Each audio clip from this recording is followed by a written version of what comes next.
Viewers, welcome back to another blog. তো চলে এসেছি আমি আজকে আবারও আপনাদের মাঝে। এই যে দেখুন দেখুন টুকাই টুকাই কাকে বলে? টুকাই থেকেও খারাপ অবস্থা। এই যে আমাদের এই সোনারু গো জীবন। অথচ এই যে এই ক্যাশ কাউন্টারে লক্ষ লক্ষ টাকার স্বর্ণ থাকে, সেই স্বর্ণের কাজ করি, কিন্তু খাবার খেতে হয় এই পলিথিনে। তো কি আর বলবো, কিছু বলার নাই। দুঃখের কথা কি বলবো, জীবন মনে করেন বড়ই অদ্ভুত। এই যে একটা গেঞ্জি পরা দেখছেন, এই গেঞ্জিটার বয়স, বিশ্বাস করেন আর না করেন, গেঞ্জিটার বয়স 5 বছর রানিং। অথচ আমরা বাড়িতে গেলে কত গেট আপ নিয়ে চলাফেরা করি, কত কিছু করি।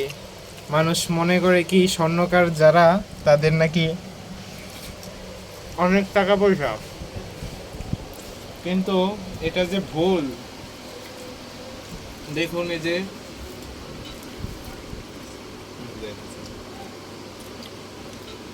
দেখছেন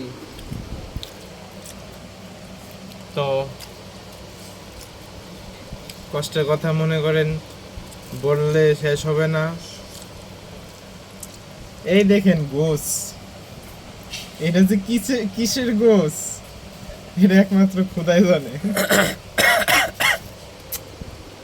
অথচ লক্ষ লক্ষ টাকার স্বর্ণ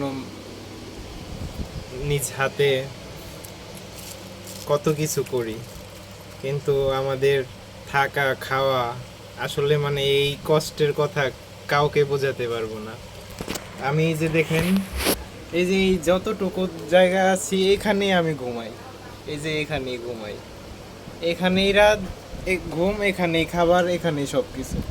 তাও খাবার তো দেখাইলাম, আবারও দেখাই। এই যে দেখুন পলিথিনের মধ্যে, টুকাইরা মনে হয় আমার জানা মতে টুকাইরা এর থেকে ভালোভাবে খাওয়া দাওয়া করে।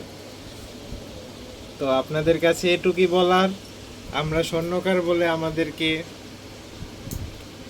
এতটা তুচ্ছ মনে করেন না, কষ্ট করি, ঠিক আছে? তো ভিডিওটা ভালো লাগলে অবশ্যই লাইক কমেন্ট শেয়ার করতে ভুলবেন না। ধন্যবাদ সবাইকে দেখার জন্য।